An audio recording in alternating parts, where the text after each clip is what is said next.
Olá, sejam muito bem-vindos a mais uma live aqui no canal da Genial Investimentos. Eu sou Denise Barbosa, jornalista aqui da casa.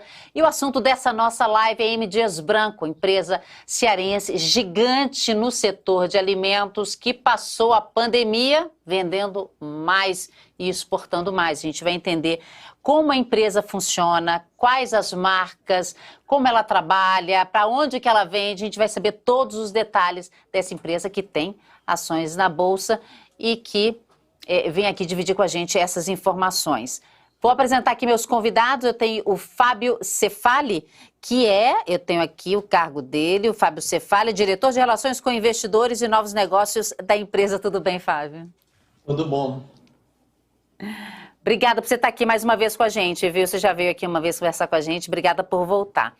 E a gente recebe também o Rodrigo Ischua, que é assessor de relações com investidores, trabalha com o Fábio, também vai participar dessa nossa conversa. Tudo bem, Rodrigo? Tudo bom, Denise? Tudo jóia. E participa também o meu colega Eduardo Nishio, que é chefe de análise aqui da Genial. Tudo bem, Nishio? Você está no mudo, mas eu vi que você cumprimentou a gente, então tudo certo. Fica cumprimentando. Opa, quer cumprimentar direito agora? Não, pode, vamos embora. Desculpa, gente. Imagina, tudo certo, Nishio, você é de casa. Então vamos lá, Fábio, é o seguinte, eu fiquei muito impressionada, eu estava fazendo a pesquisa para essa nossa live, do crescimento. A gente sabe que as pessoas ficaram muito em casa, compraram, a gente viu os números do varejo que saíram esses dias, números do meio da pandemia, que foram números de vendas muito altos, mas eu queria que você explicasse para a gente quanto foi esse crescimento, por que aconteceu esse crescimento? Teve também aumento de preços, né? E conseguir aumentar preço no meio da pandemia também já é uma coisa interessante a gente conversar. Então eu queria que você falasse com a gente por que vocês conseguiram crescer os números bem no meio da pandemia.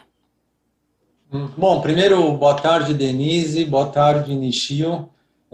Agradeço novamente a oportunidade, é sempre um enorme prazer falar sobre M. Dias com vocês, a história da M. Dias, os resultados e as nossas perspectivas também. Então, para responder a sua pergunta, acho que assim, a primeira questão aqui é que a gente opera num setor que foi considerado como um setor essencial. A M. Dias é uma empresa brasileira que atua no setor de alimentos. A M. Dias é líder de mercado em biscoitos e massas, né?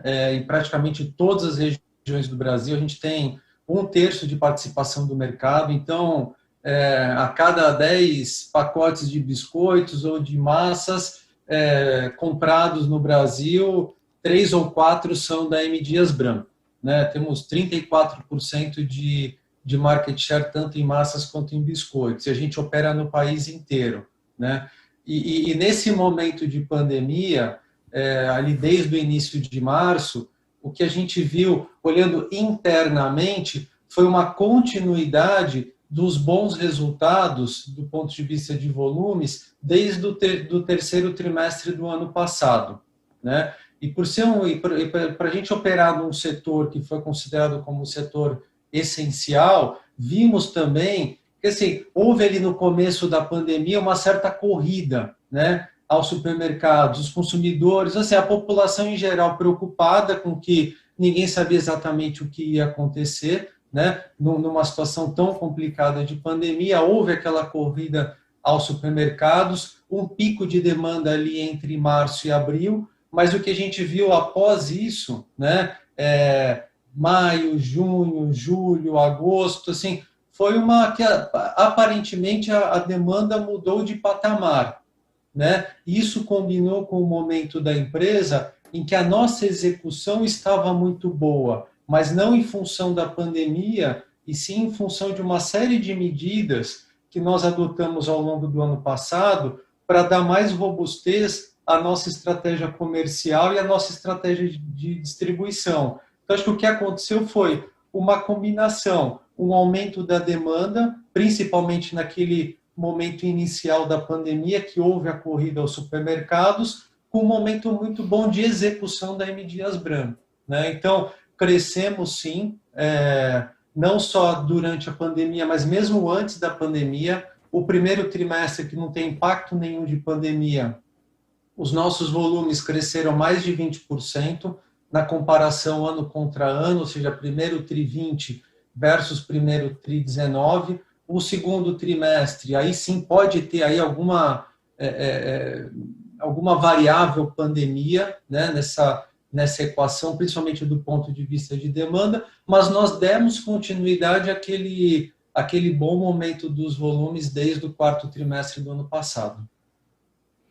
A gente vai fazer várias perguntas aqui, né, Nishio, para a gente entender bem a companhia, mas eu queria já te pedir, para começar, falando as marcas, porque a gente estava conversando aqui logo antes da live, uma das marcas que é a Piraquê, faz muito parte da minha infância, que eu sou de Juiz de Fora, que é vizinha do Rio de Janeiro, então para mim era tipo muito óbvio, para mim todo mundo conhecia a Piraquê, e a Piraquê não é assim conhecida em todo o Brasil, é uma marca em expansão. Mas fala alguns nomes aí de marcas conhecidas para as pessoas já identificarem o que a M. Dias Branco produz.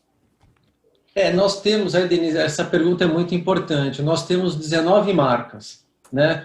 Mas para responder essa pergunta assim, de forma muito concreta, eu quero dar um passo atrás e só assim, voltar um pouco o que é a M. Dias Branco, né? A M. Dias Branco, até como você colocou no início, é uma empresa que foi fundada no Ceará pelo seu Manuel, um imigrante português, isso na década de 50, né? O seu Manuel iniciou o negócio com uma padaria. Alguns anos depois, o filho dele, o seu Ivens, que foi o grande construtor da empresa, né, assumiu o negócio. Da padaria foi para uma fábrica pequena em Fortaleza. Alguns anos depois, para uma fábrica grande, que é em Eusébio, fica a cerca de 30 minutos de Fortaleza. Algumas marcas foram criadas, marca Fortaleza, marca Richester, né? Precisaram de algumas décadas para que a M. Dias se tornasse líder em massas e biscoitos nas regiões Norte e Nordeste. Em 2003, para fazer a história longa um pouco mais curta, né, em 2003, a M. Dias iniciou um ciclo de aquisições, né? A gente adquiriu a Adria, e com a Adria vieram algumas outras. A Adria é uma marca super tradicional de massas, principalmente de massas no estado de São Paulo. A Adria era dona de algumas outras marcas, como a Isabela. Quem está assistindo a gente aqui, que é da região sul, com certeza conhece a marca Isabela, né? E aí a empresa foi ampliando o seu portfólio de marcas e começou a dar alguns passos, os primeiros passos, fora das regiões Norte e Nordeste, né? E tomou gosto, né? Então, assim, continuou crescendo no Norte e Nordeste, onde hoje a gente tem 60% de market share, e acelerou o crescimento fora dessas duas regiões, né? Tanto o crescimento orgânico, né, que é via investimento em CAPEX e criação de outras marcas internamente, quanto o crescimento inorgânico via aquisições. E a marca Piraquê, que é uma marca do Rio de Janeiro, né, com 70 anos, foi adquirida pela M. Dias Branco em 2018. Foi o nosso maior investimento.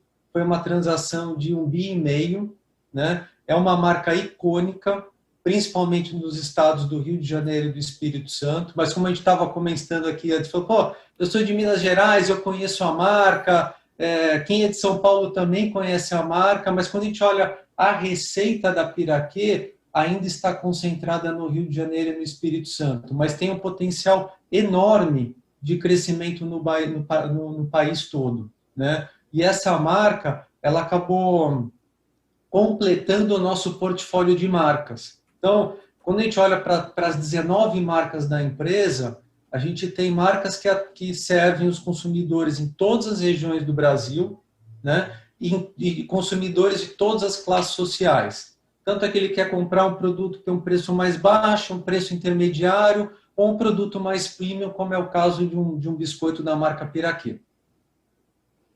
Nishio. Oi, Fábio. Eu queria só fazer um follow-up nessa pergunta da Denise e continuar com os fundamentos, né?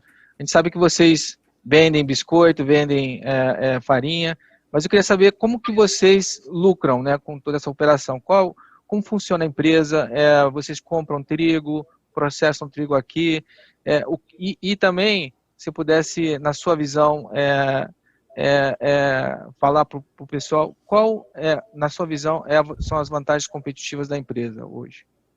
Tá. Então, o nosso ciclo, ele começa na produção dos dois principais insumos, que é a farinha de trigo e a gordura vegetal, e ele termina quando a gente vende as massas, biscoitos, torradas, bolos, bolinhos, snacks para os varejistas, né? Esse é o nosso ciclo, do início até a última etapa, né? Então, a gente compra trigo, né? No Brasil e fora do Brasil, na Argentina, nos Estados Unidos, no Canadá, no Paraná, no Rio Grande do Sul, né? A gente faz a moagem desse trigo e transforma o trigo em farinha de trigo, né?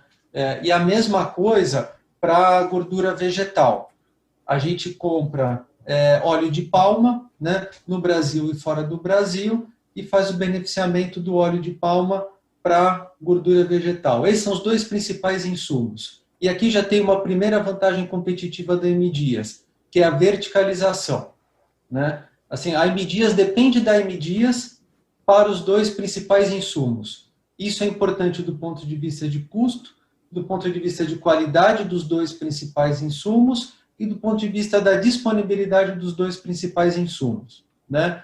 Tendo esses insumos, a gente inicia o processo de fabricação dos biscoitos, das massas, da margarina, das torradas. São 15 unidades industriais localizadas próximas da demanda, né? Então, temos unidades no Rio Grande do Sul, no Paraná, em São Paulo, no Rio de Janeiro, Pernambuco, Bahia, Ceará, né? Obviamente no Ceará, Rio Grande do Norte e na Paraíba, né? Então, assim, são 15 unidades e elas são equipadas com maquinário estado-da-arte, né? Isso está no DNA da empresa, no DNA dos controladores. São os melhores equipamentos nas fábricas, nos moinhos de trigo e nos centros de distribuição, para oferecer para o consumidor produto de alta qualidade com preço competitivo, né? Aí vamos para a próxima etapa, que são as nossas marcas, né? São 19 marcas. E aqui, para não ser repetitivo, elas cobrem praticamente todos os preços, atendem todos os brasileiros, né? Classes sociais e regiões.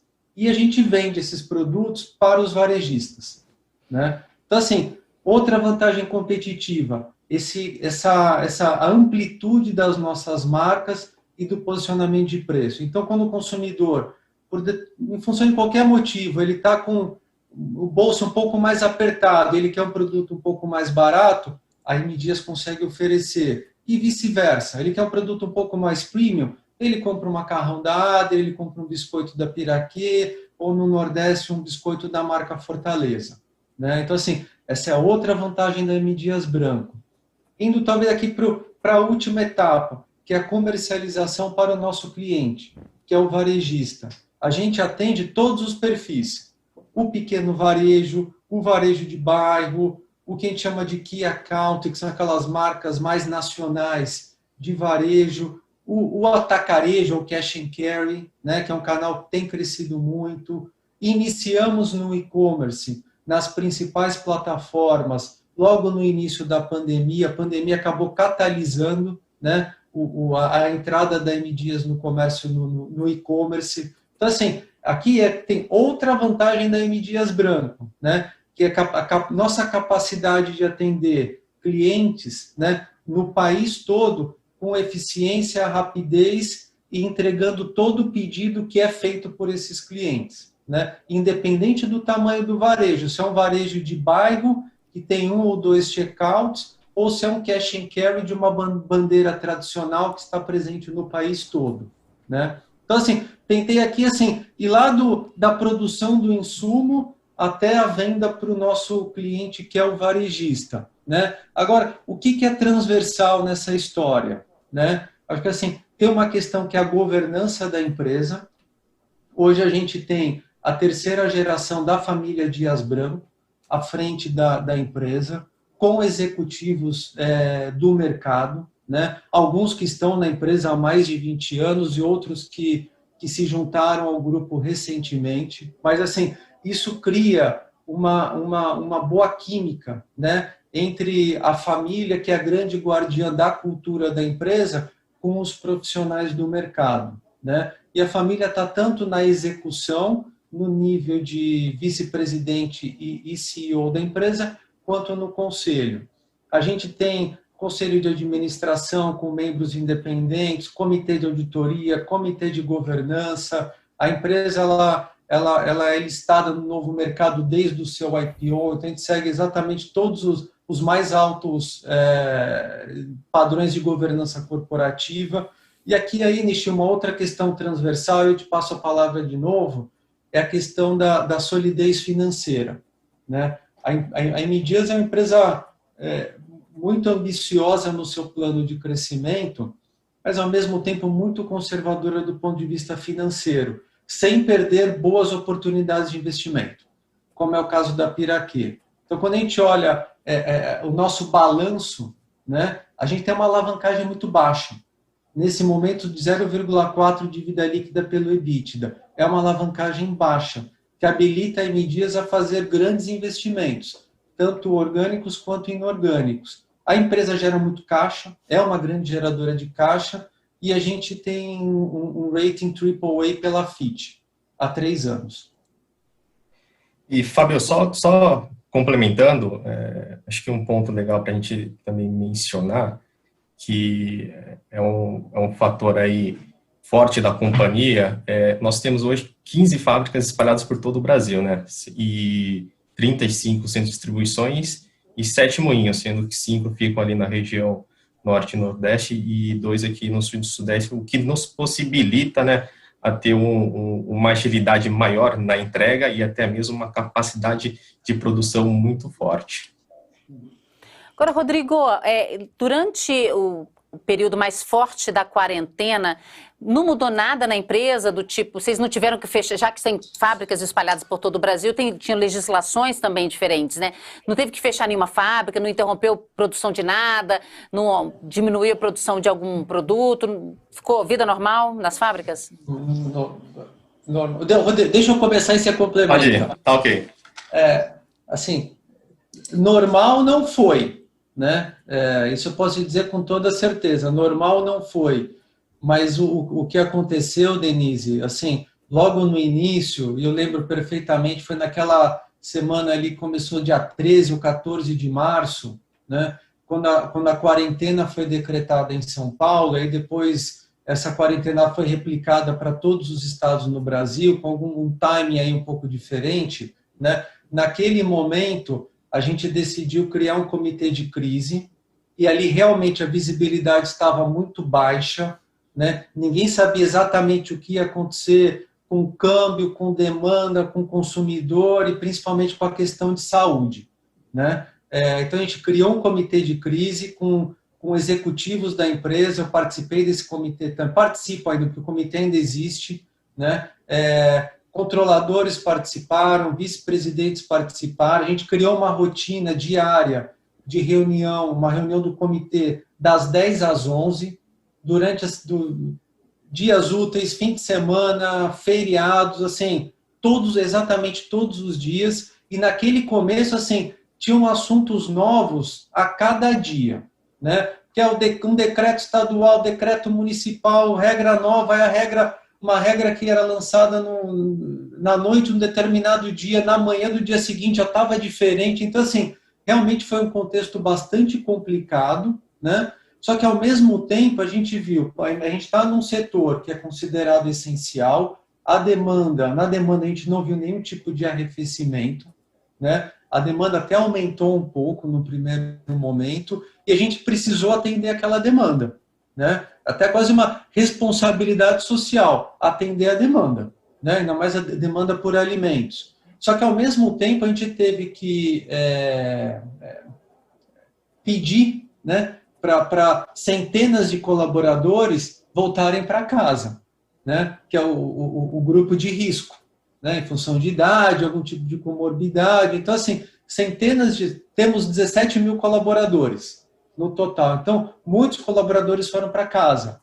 E a gente contratou 500 temporários, né, justamente para atender a demanda. E, em paralelo, a gente adotou algumas medidas. Álcool em gel, máscara, reforçamos o time de saúde, que são médicos e enfermeiros, em todas as unidades, essas que o Rodrigo elencou, né, as fábricas, os moinhos, os CDs, disponibilizamos assistência 24 horas para os colaboradores, criamos as condições para o distanciamento entre as pessoas nas unidades, nas fábricas, nos refeitórios, nos ônibus, né, que fazem o transporte da residência para as fábricas e vice-versa, né, para os colaboradores. Assim, essas medidas elas foram adotadas, olha, eu diria que foi no intervalo aí de uns 15 dias, né, para a gente criar todo esse pacote e implantar. Funcionou, nenhuma unidade teve a sua produção interrompida. Obviamente, algumas situações tiveram que ser contornadas, mas não interrompemos produção em nenhuma unidade, tanto fabril quanto de moagem, né? Os CDs funcionaram também. O que a gente vê agora, assim, a situação de saúde ainda está complicada, mas acho que a gente acabou aprendendo a conviver com esse tipo de situação, né? Só complementando, Denise, a instauração do comitê de crise possibilitou toda essa jornada até agora, né? E um outro ponto interessante a ser mencionado é que nós abrimos 500 vagas temporárias durante esse período de quarentena de Covid-19 para tentar mitigar, né, um pouco essa questão dos colaboradores que estavam dentro do grupo de riscos, que teriam que ser afastados, né, e até mesmo colaboradores que viessem a apresentar sintomas do Covid-19, e para que a gente não tivesse nenhuma paralisação de uma unidade fabril, nem sendo de distribuição. Ok, quer tocar uma pergunta aí, Nishio? Sim. Fábio, olhando para daqui a 5, 10 anos, como é que você vê a evolução da M. Dias, né? Essa parte de farinha, ela tem uma margem menor, né? Você continua vendo essa venda de farinha ainda como um core product, como um produto principal da companhia, ou você vê uma diversificação, uma diversificação para produtos de valor agregado maior? Como é que você vê a empresa e quais empresas que vocês olham lá fora, benchmarks, né? A gente fala, como um espelho, né? Como empresas que vocês almejam se tornar ou vocês admiram, para a gente ter uma ideia do posicionamento da empresa. Hoje, Nishio, 50% da nossa receita está na categoria de biscoitos, né, que é a nossa categoria com as margens mais altas, né? 20% em massas, 15% em farinha de trigo, 6% em margarinas e gorduras, e aí tem 5, 6% em torradas, bolinhos, snacks, que são categorias mais recentes, né? Então, assim, farinha hoje representa 15% da receita, né?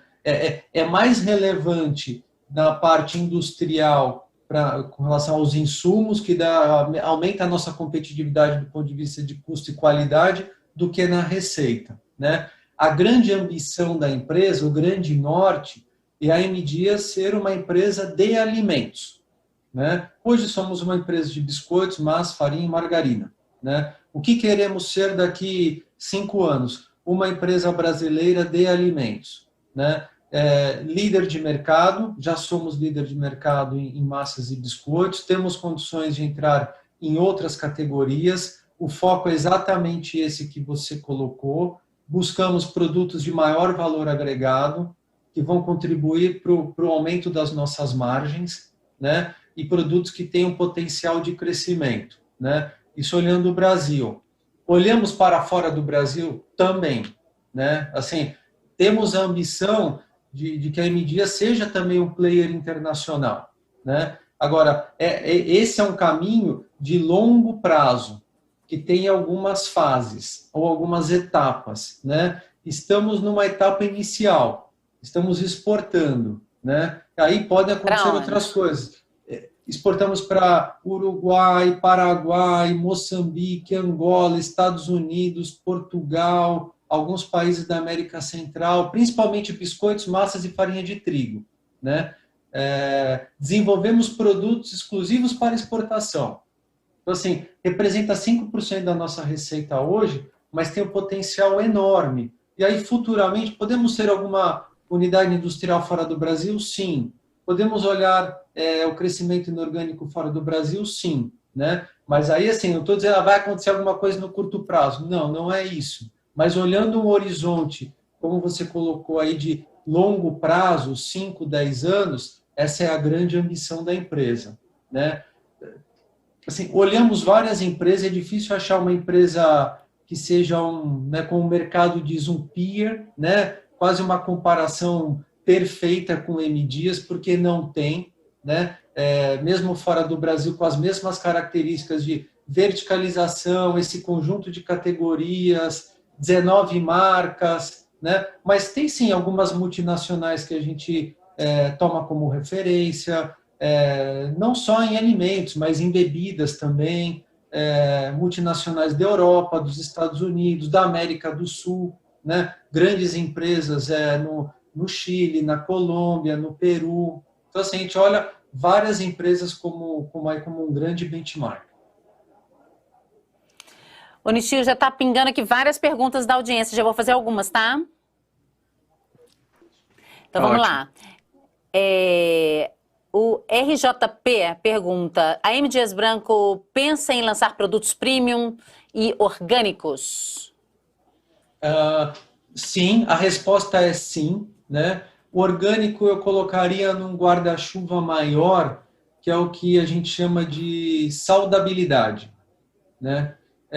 E aí podemos entender assim na prática o que é saudabilidade, que a gente pode entrar numa discussão aqui quase assim interminável, né? A gente vai estar falando de produtos com um teor menor de açúcar, de gordura, ou sem glúten, menos sódio, né? É esse tipo de produto, né? Que ainda é nicho no Brasil, mas que a gente vê um grande potencial de crescimento, né? O orgânico acaba entrando nesse guarda-chuva, né? Lançamos há alguns anos, 2, 3 anos atrás, uma submarca da Adria, que chama Adria Plus Life, que atende parte desses consumidores que olham a saudabilidade, né?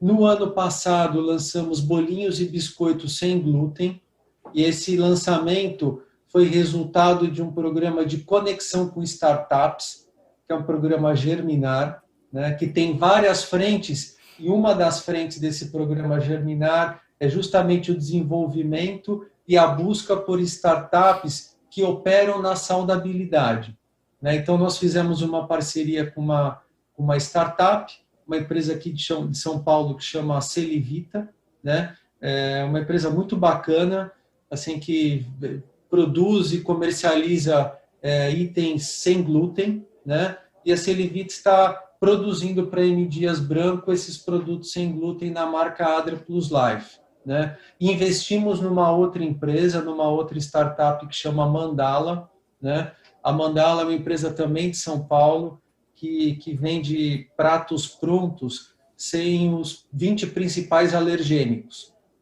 né? Então, assim, estamos sim olhando, né? Então, assim, temos um projeto específico de produto orgânico? Não, né? Mas, assim, olhamos o orgânico dentro de um guarda-chuva maior, que é o guarda-chuva de saudabilidade? Sim.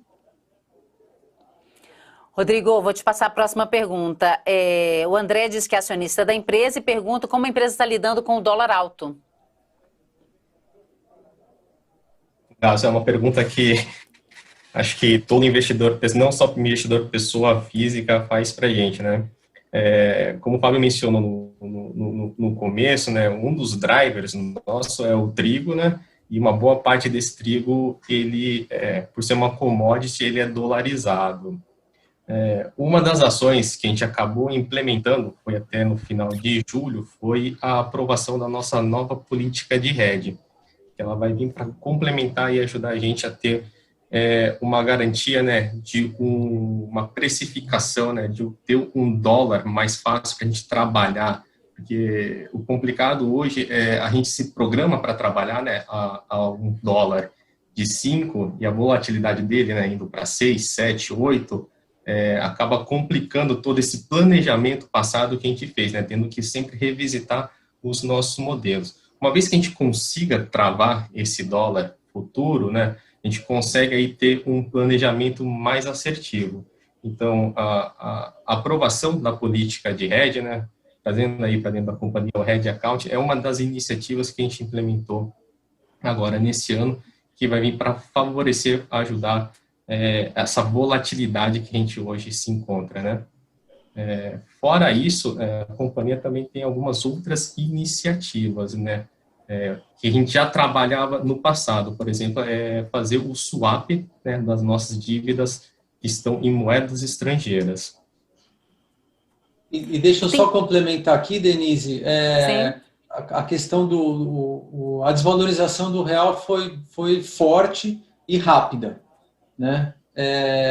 Uma das alavancas sempre é o reajuste de preço, né? Agora, fazer um reajuste de preço neste momento para compensar totalmente a desvalorização do câmbio poderia criar algum tipo de desequilíbrio, né? E o que a gente olha, assim, sempre com o olhar de médio e longo prazo, ao mesmo tempo que a gente precisa, nós queremos e precisamos ter resultados de curto prazo positivos, né? Mas a gente nunca pode perder o olhar do equilíbrio, né? Então, assim, a gente fizemos alguns reajustes, né? Mas, assim, sempre com muita cautela, olhando concorrência, olhando o consumidor, olhando a nossa estrutura de custos, né? E evitando ao máximo a gente comprometer esse bom momento dos volumes.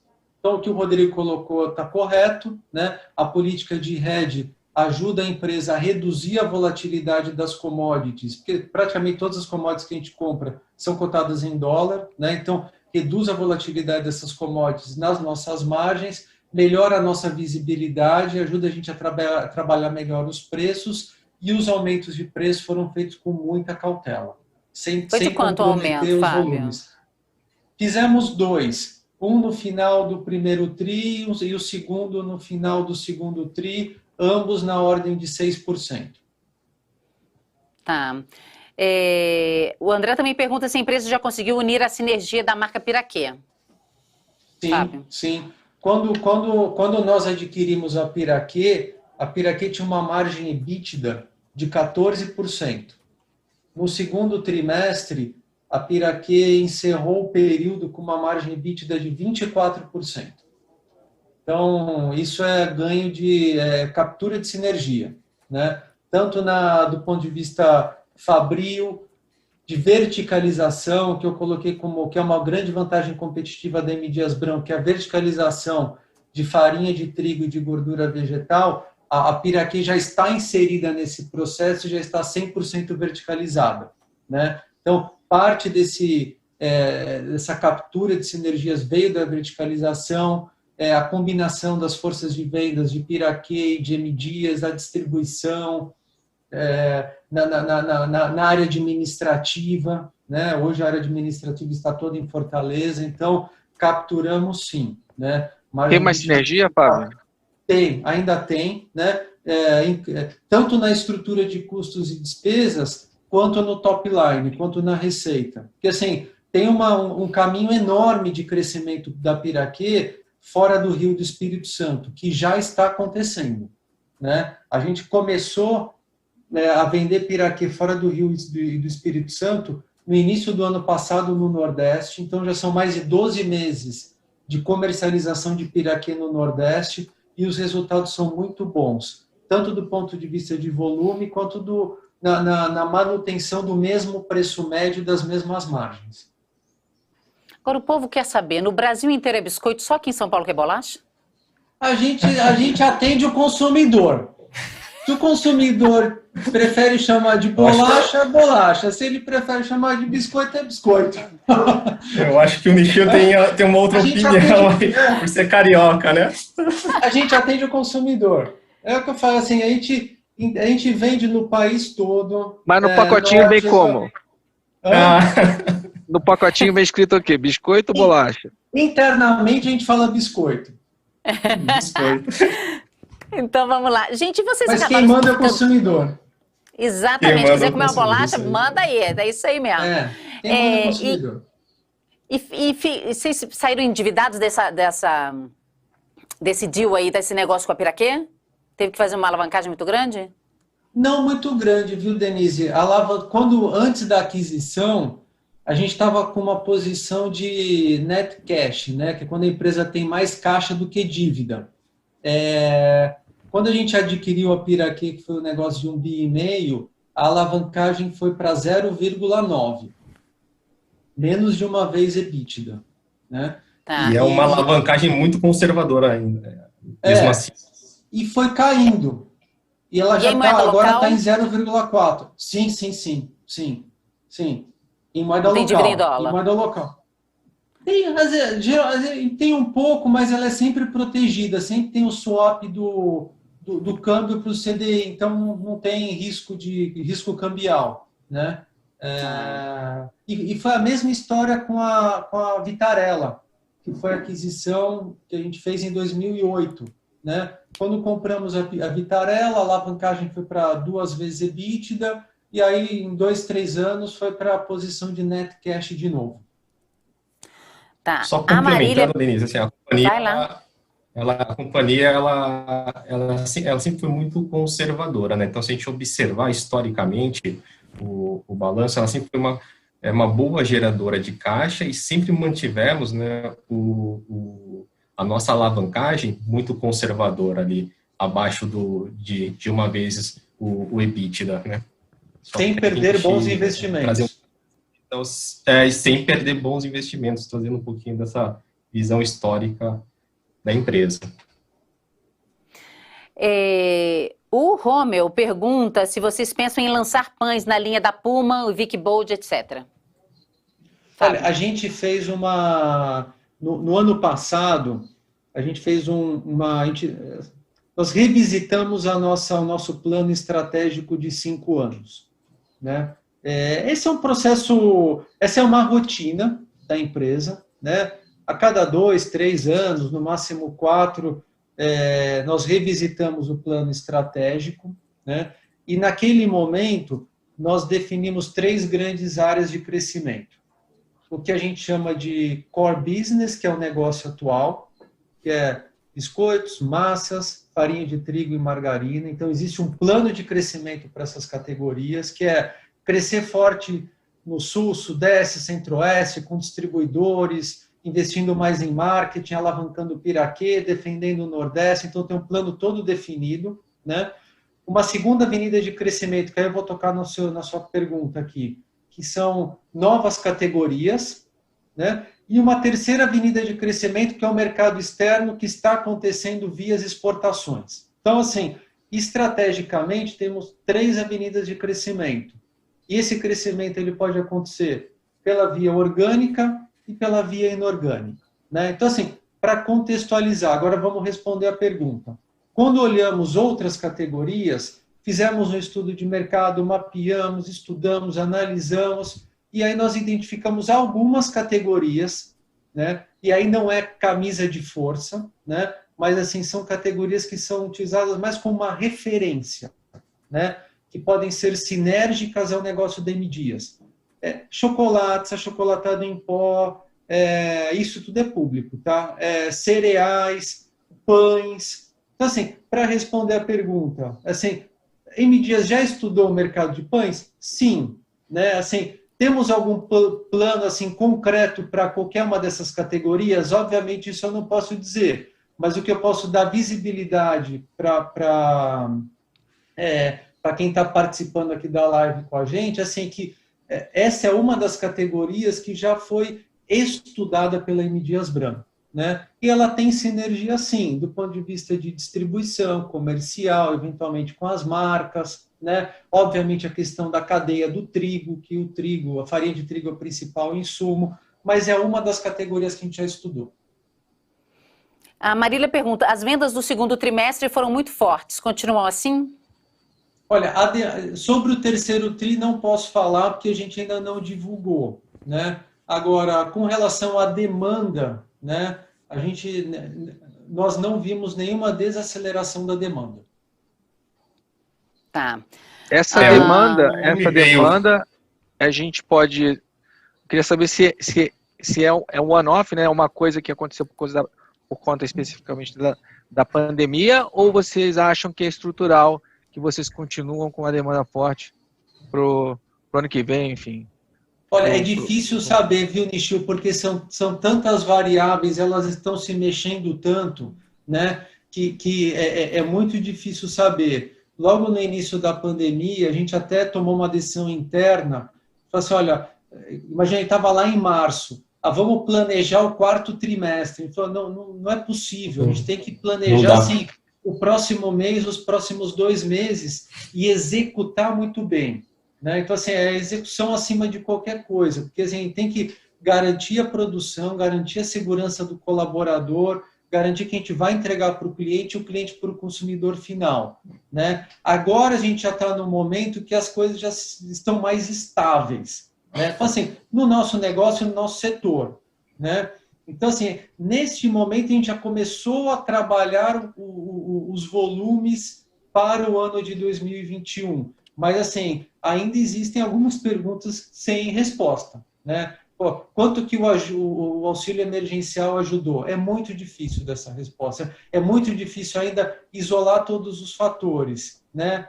E quando a gente olha para dentro de casa, assim, desde o 3º, 4º trimestre do ano passado, a gente melhorou muito a nossa execução. Né? Então, a gente vem ganhando market share, assim, a empresa está redonda, com caixa, está investindo, é a maior campanha de marketing da história da empresa, sem dívida, né? Assim, os clientes estão pagando, está liberando capital de giro. Então, realmente, assim, peço desculpas, mas assim, não queria deixar ninguém sem resposta, mas assim, ainda é muito difícil isolar essa variável. Eu tinha mesmo curiosidade para saber o peso do auxílio emergencial, porque a gente falou tanto esses dias aí, quando saíram os números do varejo, que foi muito impulsionado pelo auxílio emergencial, e a gente também, há alguns meses, a gente entrevistou o governador de Minas, e ele falou que a arrecadação de impostos no norte de Minas tinha crescido, porque o consumo na região, que é uma região mais pobre do estado, tinha crescido por causa do auxílio emergencial. Mas então, vocês notaram nem assim um crescimento maior de vendas dos produtos mais baratos, nem deu para mapear, ou no Brasil passou a vender mais numa região que não vendia tanto, mapeou isso não? Assim, Denise, houve sim o que o mercado chama de trade down, né? Que é quando o consumidor ele faz a escolha por produtos com preços menores, né? Mas isso aconteceu ali entre março e maio, né?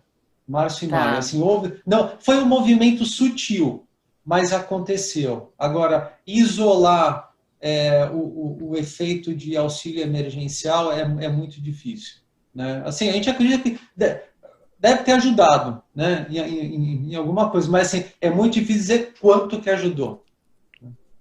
E, Denise, só para complementar a fala do Fábio, esse movimento de trade-down, né, pegando um pouco daquela fala do começo também, a gente tem 19 marcas com um portfólio muito extenso. Então, a gente consegue capturar esse trade-down hoje dentro da companhia, né? Eu tenho produtos e marcas com preços maiores e produtos e marcas com preços menores, né? Então, se o consumidor, no final, ele acaba fazendo essa movimentação e buscar produtos com preços mais baratos, a companhia ela consegue capturá-los.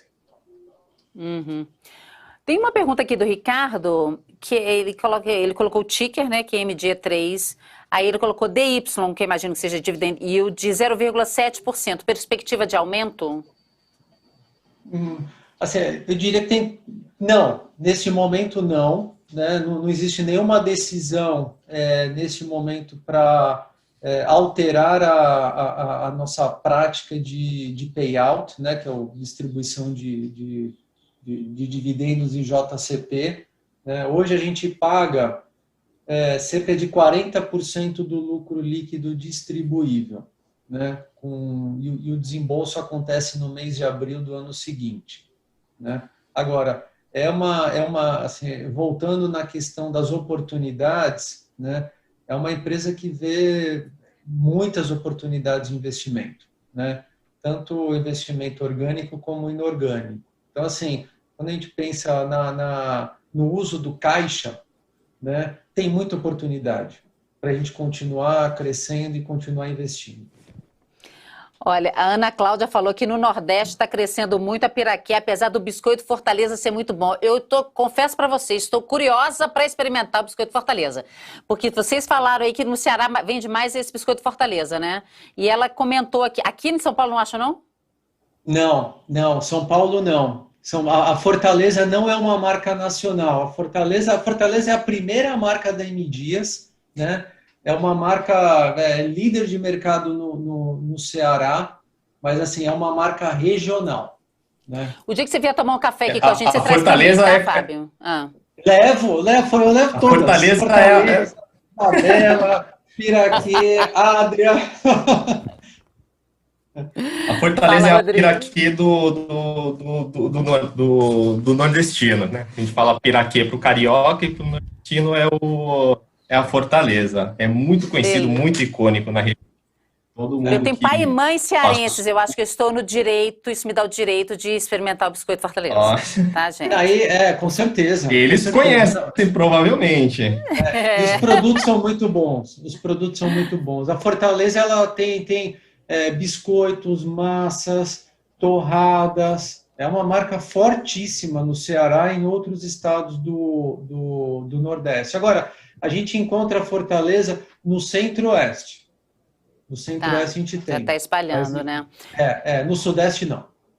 O Daniel fez uma pergunta muito interessante aqui. Ele diz o seguinte: boa tarde. Com o desenvolvimento do e-commerce, como a M. Dias tem se adaptado ao novo comportamento do consumidor, que tende a se consolidar de entrega direta ao consumidor? Vocês pensaram nisso, gente, também? Sim. A questão de e-commerce era uma das iniciativas desse nosso plano de 5 anos, né? Mas eu confesso que não estava entre as prioridades, né? Veio pandemia, algumas mudanças, né? O consumidor teve algumas mudanças de hábito, o e-commerce começou a ganhar espaço, inclusive em alimentos, né?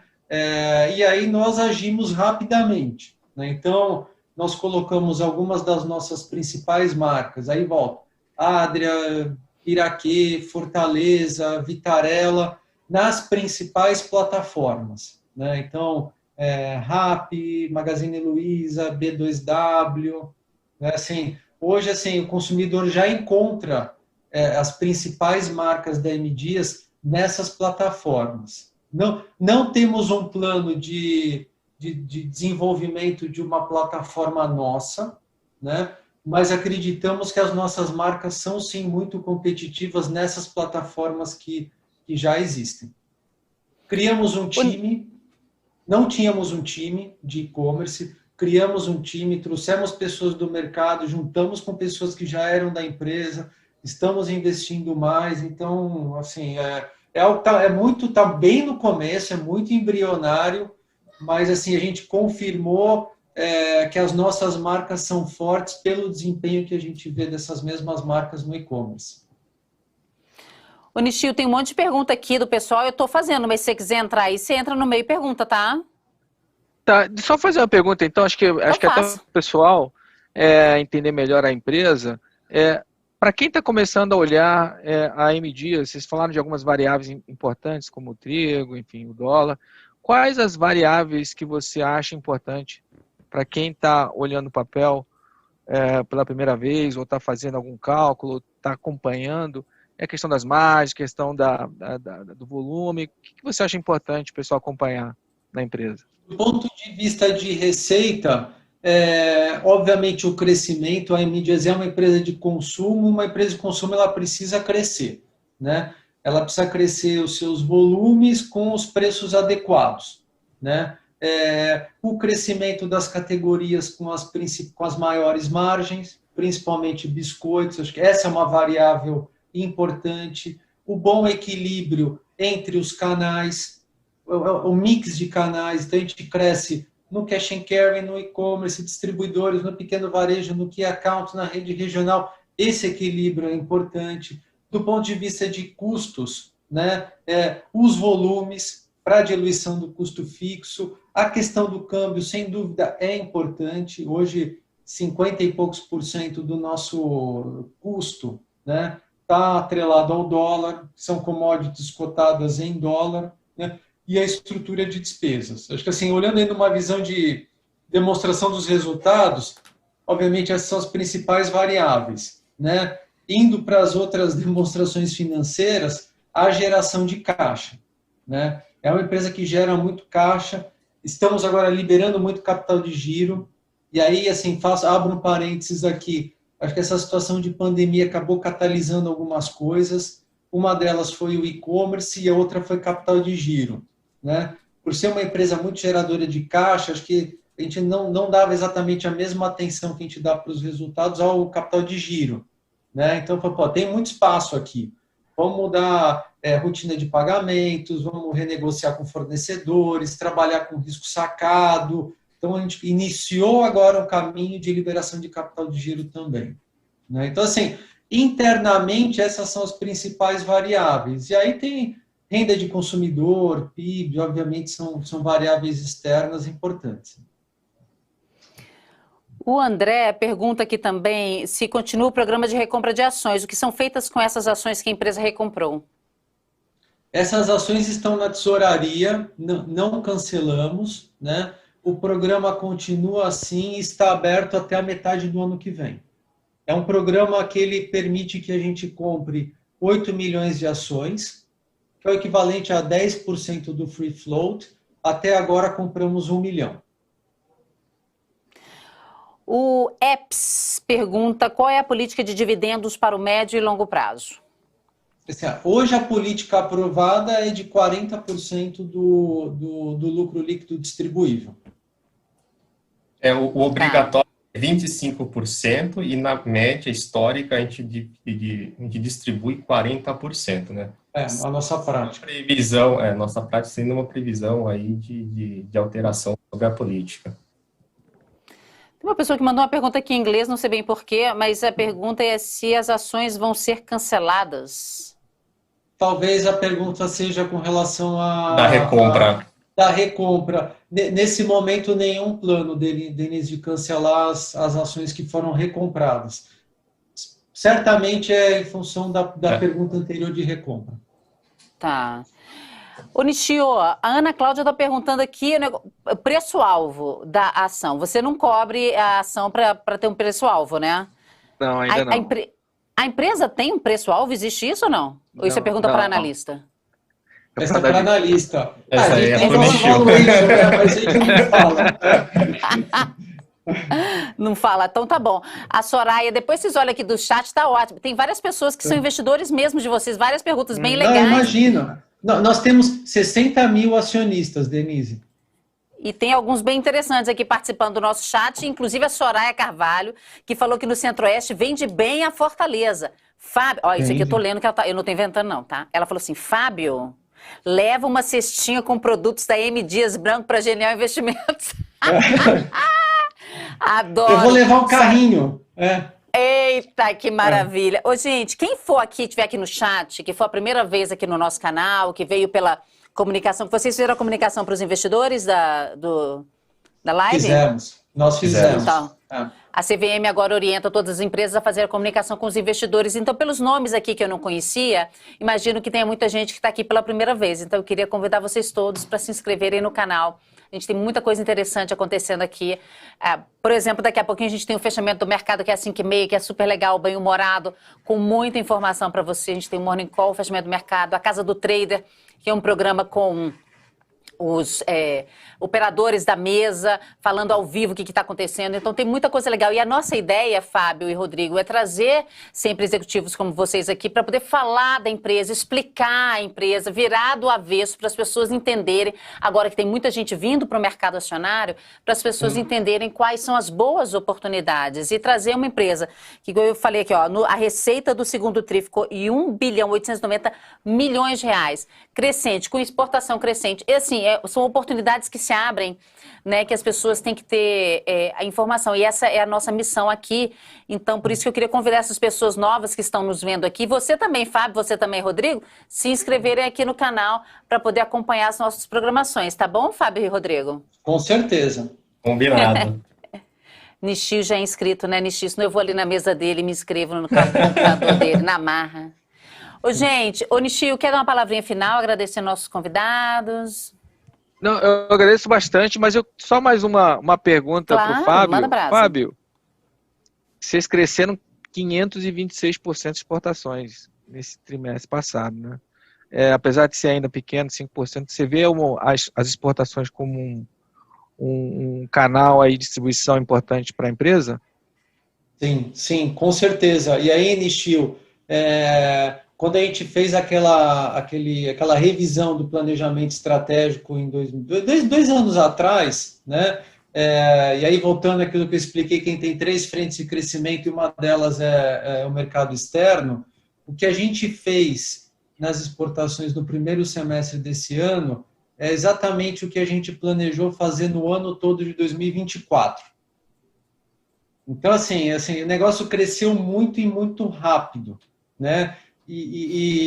Assim, tem aí, pode ser que tenha alguma receita que seja não recorrente, né? Mas, assim, quando a gente olha o todo, realmente é um negócio estrutural, né? Está crescendo muito nos Estados Unidos, a M. Dias, ela produz para alguns varejistas norte-americanos, a gente cresce muito na África, a gente desenvolveu uma margarina que ela é termorresistente, que não precisa de transporte refrigerado, desenvolvemos um wafer sugar-free para varejistas nos Estados Unidos, a gente está vendendo farinha de trigo também na América do Sul, Uruguai, Paraguai, Angola, Moçambique. Então, assim, é um negócio que está indo muito bem, a gente sabe exatamente onde a gente quer chegar, quais são os países prioritários, contratamos um time agora no Uruguai, que é o time da M. Dias Branco, então estamos planejando fazer a mesma coisa em outros países. Então, assim, é um negócio que, nesse semestre a gente fez 2024, então o que a gente tem que fazer agora? Revisitar de novo o plano,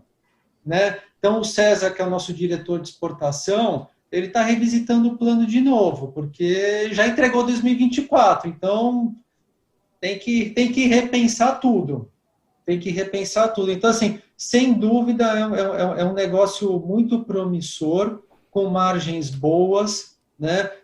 Tem situações que é mais rápido mandar o produto para os Estados Unidos do que para São Paulo, saindo do Ceará, né? Que isso, então, assim, gente. tem muita oportunidade, assim, e as fábricas no Nordeste, né, que são, assim, as principais fontes, né, quando a gente exporta, geograficamente elas estão muito bem posicionadas, né, para a África, Europa, Estados Unidos, América Central, e quando a gente Uruguai, Paraguai, a gente tem uma fábrica em Bento Gonçalves, né, que aí atende esses países. Então, assim, sem dúvida é um negócio que tem se mostrado muito promissor. Agora, Fábio, fiquei curiosa, esse produto que você falou do waffle sem açúcar para o mercado americano e a margarina que não precisa refrigerar, vocês desenvolveram para exportação também, né? Sim. Então, esses produtos vocês não vão vender aqui no Brasil? Porque esse wafer sem açúcar, acho que tem um bom mercado aqui, não? Tem potencial. É que a demanda está tão forte, mas tem potencial sim. Que ótimo. Olha, tem mais uma perguntinha aqui do Cássio que apareceu aqui, ó. Boa tarde, parabéns pela iniciativa, obrigada. A M. Dias conseguiu resolver o problema de sell-in, sell-out verificado nos últimos trimestres? Explica pra gente o que é isso, por favor, Fábio. Sim, o sell-in é o termo técnico utilizado para representar a venda da indústria para o varejo. Esse é o sell-in. O sell-out é a venda do varejo para o consumidor final, né? A M. Dias faz o sell-in, a gente vende para os clientes, né? Que são os varejistas. O que aconteceu no início de 2019 é que houve um descasamento de sell-in e sell-out. O sell-in foi maior que o sell-out. O que aconteceu? Os varejistas ficaram com níveis muito elevados de estoque dos produtos da M. Dias Branco. Então, a gente teve que ajustar. A gente teve que reduzir as nossas vendas para os varejistas, eles desovaram os estoques para os consumidores, e aí no segundo semestre do ano passado a gente conseguiu estabilizar, evitar o descasamento do sell-in e sell-out. Então, assim, sim, está resolvido. Queria pedir para você de casa deixar o seu like e compartilhar esse vídeo com aquele seu amigo que também é investidor, que eu já vi aqui que a nossa audiência é profissa. Então, para aquele seu amigo que também é investidor da M. Dias Branco ou que está buscando uma empresa para investir, para ele poder se entender e se informar. Nishio, já vou encerrar. Você tem uma perguntinha final? Não, já exauri todas as minhas perguntas. Tá ótimo. Nishio, você que é de casa, obrigada, viu?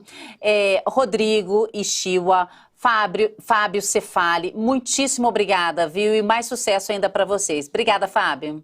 Não, obrigado vocês. Agradeço novamente a oportunidade. Rodrigo, eu e todo o time da M. Dias Branco. Estamos aqui disponíveis sempre para atender os investidores e potenciais investidores também. Maravilha. Obrigada, Rodrigo. Obrigado, Denise. Obrigado, Nishio, pelo espaço. É sempre bom para a gente ter esse momento com o mercado para poder trazer aí um pouco do que a empresa faz, do que a empresa está pensando e planejando a fazer. Obrigado, gente.